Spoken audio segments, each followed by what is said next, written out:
Hello, hello, lovely Love Advice TV community.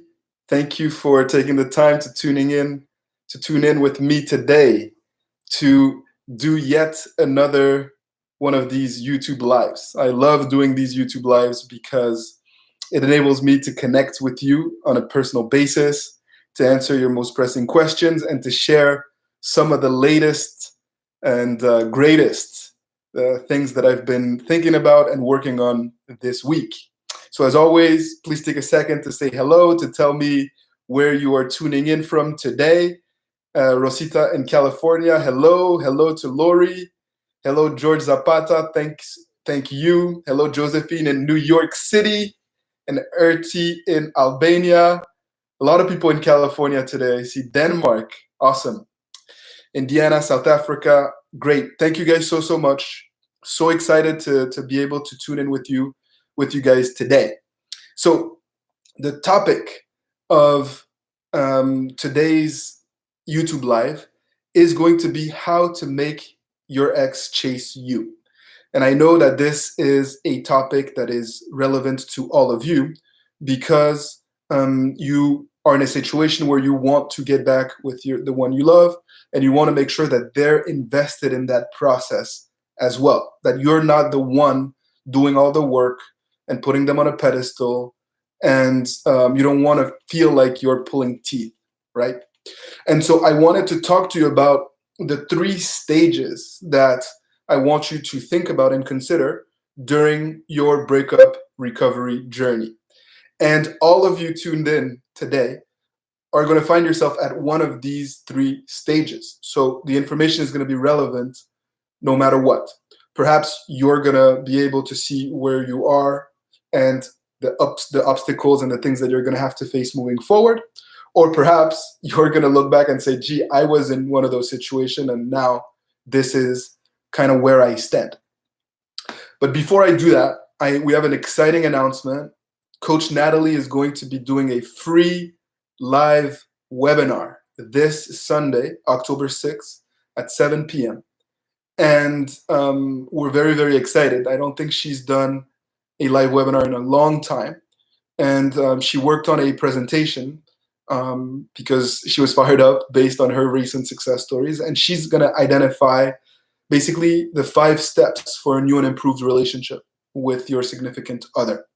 So if you want to register for this event, you can do so by clicking on this link that I'm going to share with you in the comment section here. And I believe that I've put it at the top of the chat box as well. So it's completely free. Come, you'll have a chance to ask her questions as well. And she's super excited to be able to share this moment with you guys. So to go back to today's topic, how to make your ex chase you. There are 3 stages, right? And the first stage that I want to talk about is the stage of damage control. Damage control. So most of you, after a breakup, end up making a lot of mistakes.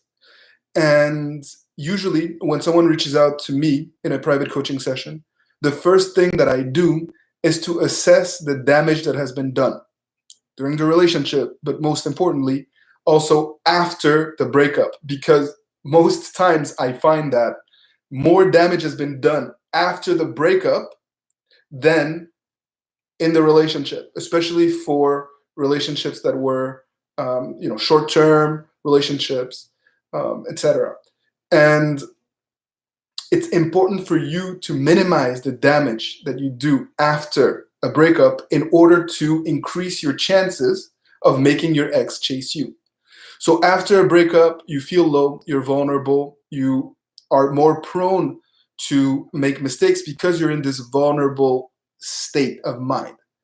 And it's very important at this point to take a step back and to give your ex space. I believe that whether I'm sure you've heard of the no contact rule.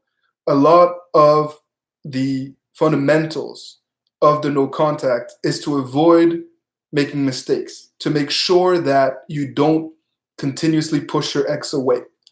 So every breakup is different, but in every situation, you need to make sure that you minimize the damage that you do after the breakup if you are to really increase and maximize your chances of not just getting your ex back, but also making sure that they want to chase you, that you're positioning yourself in a way where they can chase you. So it's very important that you understand this so that you don't dig yourself in a bigger and bigger hole. Ultimately, this is about regaining credibility and regaining value very quickly. And the damage control stage definitely needs to occur after the breakup, but sometimes this can happen at a later point. Perhaps you've reconnected with your significant other, and then, all sorts of feelings and emotions start to resurface and you start to make mistakes again. Or perhaps you're, doing a no contact, a radio silence, you feel like, your things are going and moving, and then you find out that they're dating someone else. And all of a sudden, mistakes happen again. So very important that you don't let those things trigger you and that you don't make mistakes upon mistakes. So that's the first stage. The damage control stage needs to be navigated carefully if your ex is going to, someday, somehow start to chase you. The second stage is the stage of personal development, personal transformation. This is the stage where you're basically focused on you. And the truth of the matter is that the process of getting back with someone you love starts and ends with you. It starts and ends with you. And that's why, based on our philosophy, it is a process of personal transformation in which you have full control over how things will unfold. It doesn't necessarily mean that you will 100% guarantee always get your ex back, but you are in control.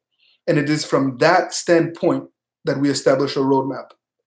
Because if you start to think about your ex, if you start to really focus on what your ex says or what your ex does, you're going to make mistakes. You're going to come off needy, desperate, vulnerable, and the chances of winning them back is going to decrease. If you focus on what they do, if you are reacting to what they do, they will never chase you. You will always be chasing them, reacting to what they do.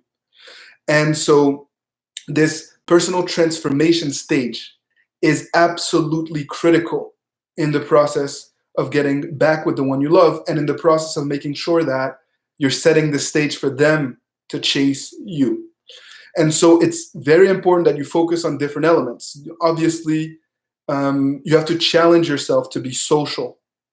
And what I mean by that is that you need to go out, you need to have fun, you need to smile, you need to meet new people, and you need to try new things.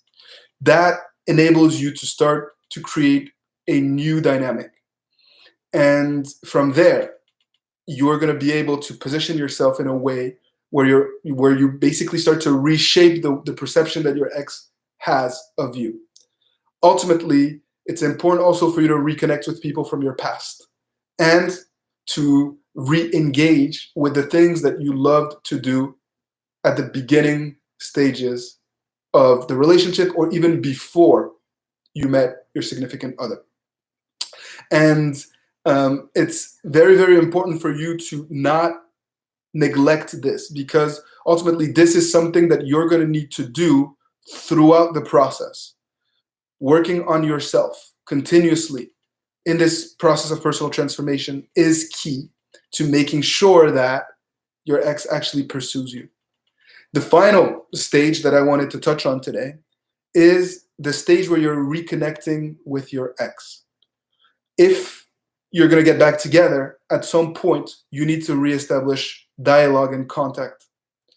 And it's essential for you that you do so in a manner that's organic. We often talk about organically reconnecting with your significant other. If you're forcing the issue, if you are still putting them on a pedestal, if you're still blocked everywhere, or if you feel like it's very, very one-sided, the odds are that they won't chase you. By definition, if it's not organic, if you're the one doing all the work, how can you expect your ex to chase you? So the reconnection needs to happen based on what you are most comfortable with. We talk about many, many different ways for you to reconnect with your ex. And when we establish roadmaps with people, eventually we want to make sure that we're positioning you in a place where you can succeed, in an environment that you are comfortable in. And it needs to be organic for you. We often talk about the handwritten letter, right? An accountability letter that, if written the right way, can have a very, very powerful impact. But it's not for everyone. Some people aren't comfortable with that, and that's okay. There are different ways by which you can reconnect with your ex, depending on the length of the relationship, depending on how the breakup occurred, depending on your personality and what makes you tick, and the damage that has been done. But ultimately, it's important that it's done in a way that is organic, and it's important that it's done in a way where you are able to surprise your ex. If you don't surprise your ex at this stage in the process, they won't chase you. They won't chase you because if you're not surprising them, it means you're still that person that they broke up with, or it means that you are still that person that basically they fell out of love with. And if you have successfully navigated the other two stages well, if you've maximized basically your personal transformation, if you've avoided a lot of damage along the way, then it becomes a lot easier to reconnect with your ex organically and to position yourself in a way where they have to chase you. So those are the 3 stages that every single client has to navigate in order to create a new and improved relationship with your significant other. And I encourage you to think about those 3 stages, to think about where you're at, and to really zero in on concrete goals, things that you can be accountable to each day in and day out, to make sure that you not just put yourself in a place where you can get back together, but where you ultimately position yourself in a way where your ex wants to chase you, and your ex actually is excited about and curious about reconnecting with you. So obviously we could go a lot more in depth in regards to these different stages, and there are nuances to each. Of course, each situation is unique depending on the breakup as well. But I wanted to kind of give you this overview to start to open your mind, and for you to take this and to really start to build a roadmap that makes sense for you. Coach Natalie is going to go a lot deeper into these different stages, as she's identified 5 steps to create a new and improved relationship. And you can sign up for this free live webinar through the link that I've shared, and I'm going to share it again. And it's going to happen this Sunday evening at 7 p.m. Eastern time. And you're going to love it because she's awesome, and because she's going to drop a lot of knowledge for you guys in that regard. So as always, I want to open it up to some questions. If you have questions in regards to the different stages that you're in, if you could tell me basically, what stage you're in very quickly at a glance, and tell me, the issue that you have, I will do my utmost to help you and to enlighten you. So Tina says, what if we've missed one step? That's okay. Perhaps you did a lot of mistakes, and you missed this damage control stage, and you went straight into personal development once you realized that a lot of mistakes had been made. It's okay. You can't undo the past, but it's very important for you to learn from those mistakes, to learn what triggered you, right? And to ensure that you're not going to dig yourself in a deeper hole, for instance. If you've missed the personal transformation stage and you're reconnecting with your ex, the danger is that you risk, even if you get back together, your relationship is really going to be at risk of, you're going to go through multiple breakups. And so I encourage you to resist the temptation to try to seal the deal quickly, and instead focus on taking a step back and regaining independence, and making sure that you are happy and fulfilled without your significant other, that you're not just rushing through the process and and trying to reconnect and to eventually get back together, but that you are actually doing work to learn from the mistakes that have occurred in order to offer something new. Okay. Okay, so Miss Katya says, I'm on step 3. After 45 days of no contacts, my ex contacted me, but he is having passive aggressive attitude. I'm ignoring him, but I don't know if this is the right attitude. Please help. So 45 days of no contact is super strong.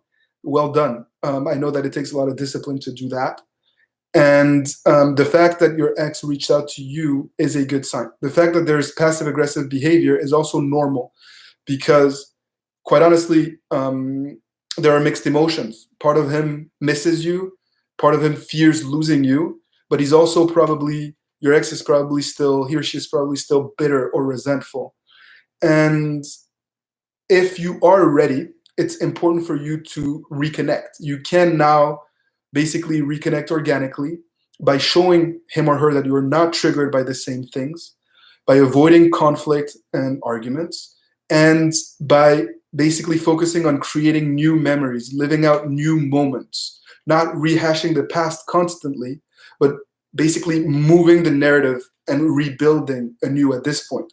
As long as you're ready, as long as you've been through that stage of personal transformation, you should know yourself better. You should know him better as well. And I believe that you're ready to really, reconnect organically now and make sure that you're not going too fast and that you're not letting him set the narrative. But for sure, it would be a good idea for you to reconnect because if he's reached out, there's something there. He's looking for something. So, Tammy Fatima says, I failed the first no contact and now I'm done with 30 days no contact for the second time. He didn't reach out at all this time and I don't want to initiate conversation no matter what. What do I do? Okay, if you don't want to initiate conversation no matter what, I've coached quite a few people who just by principle do not want to be the one to reach back out to your ex. That's okay. All right, I want you I want this process to be aligned with your values.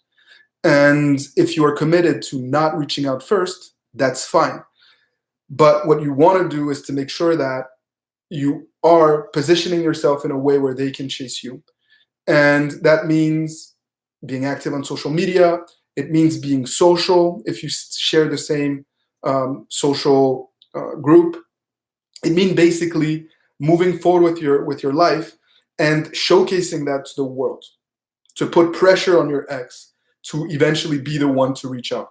And when they do reach out, don't let your pride and your ego get the best of you, right? You need to mirror positive behavior and let this person continue to chase you slowly but surely. Okay, so I'm trying here. Questions are coming at me fast. Candy says, but what if we talk again, but it's only small talk? Small talk. How can I change this without seeming too desperate to communicate with him? So Candy, ultimately, you already have this in you. If you were able to connect and to create attraction the first time around, I believe that you can do this again.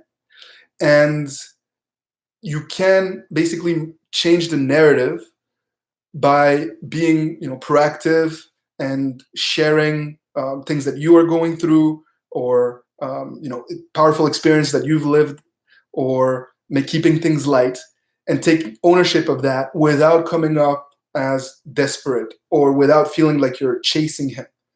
It's important that you've rebuilt confidence first. I always talk about confidence and well-being being the two pillars that you need in order to create attraction. And so I encourage you to really think about, where do you stand? How confident are you? And what's your state of mind at the moment? And to showcase both of those things through your text messages. How can you come off as confident in order to create desire and attraction? And how can you keep things light?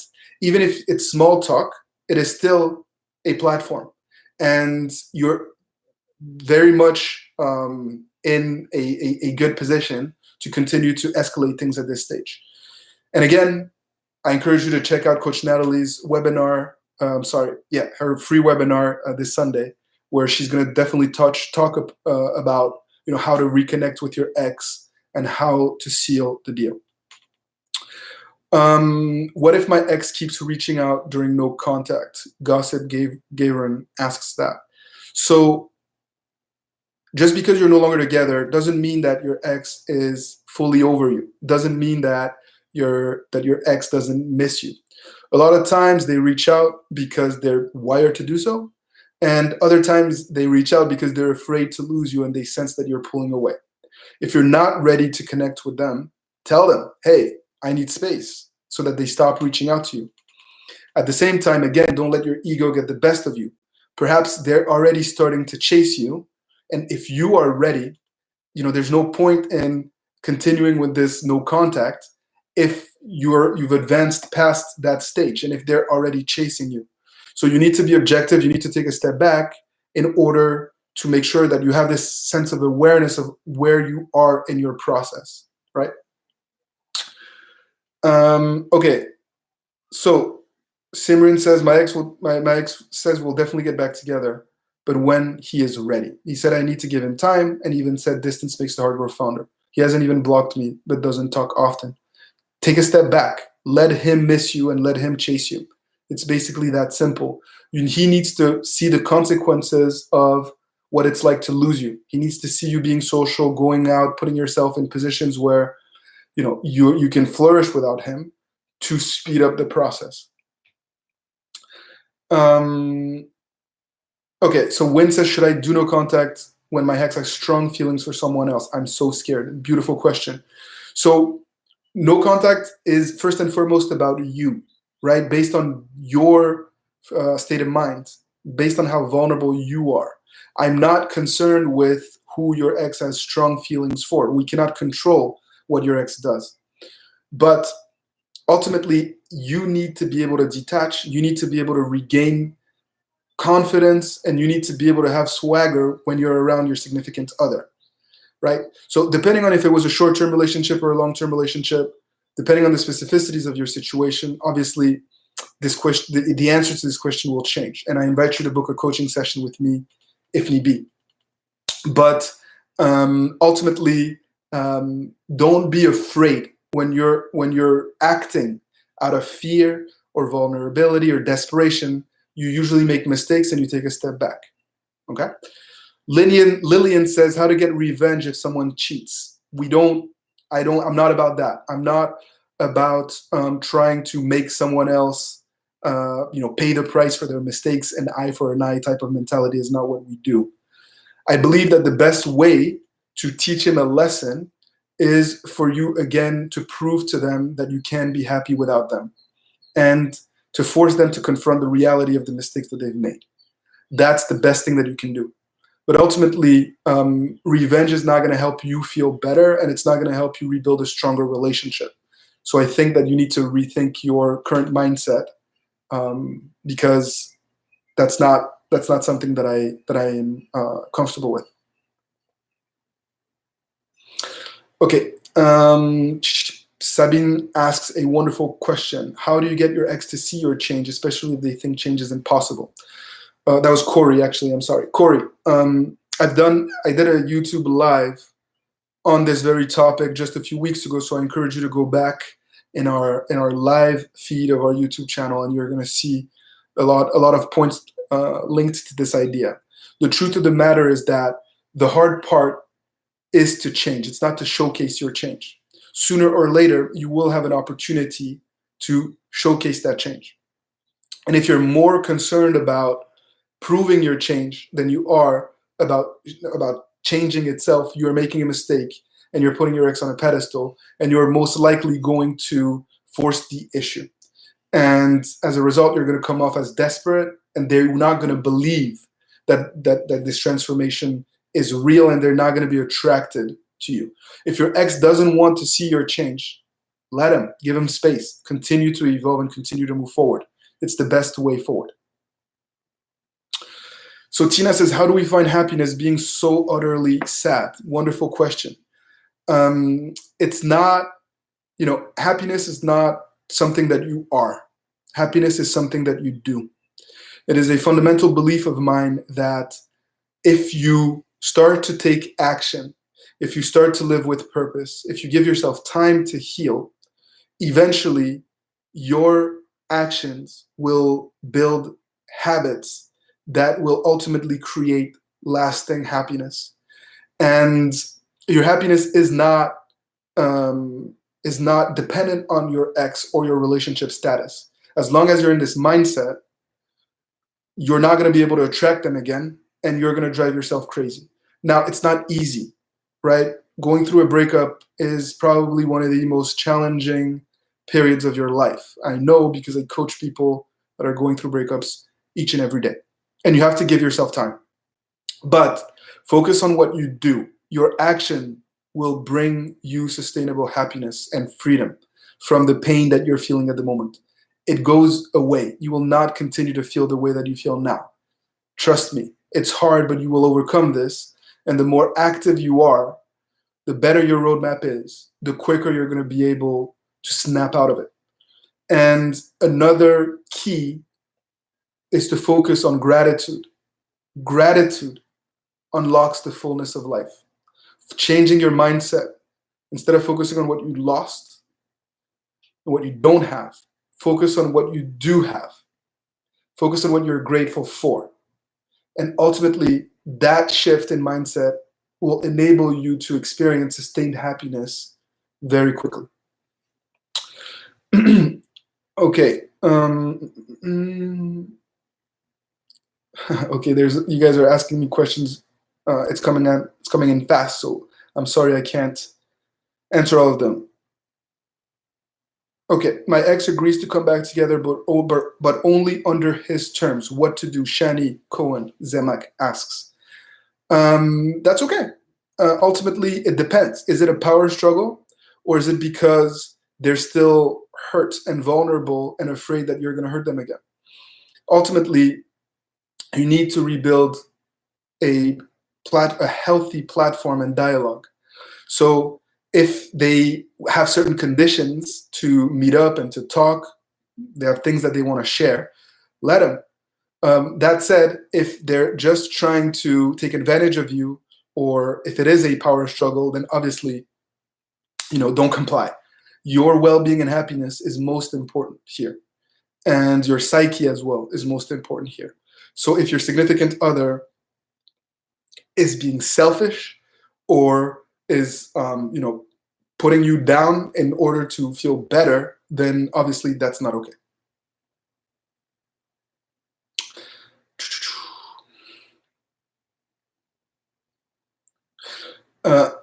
Amaloba B says, what if my husband says, I don't love you anymore, I don't want you anymore, should I let it go?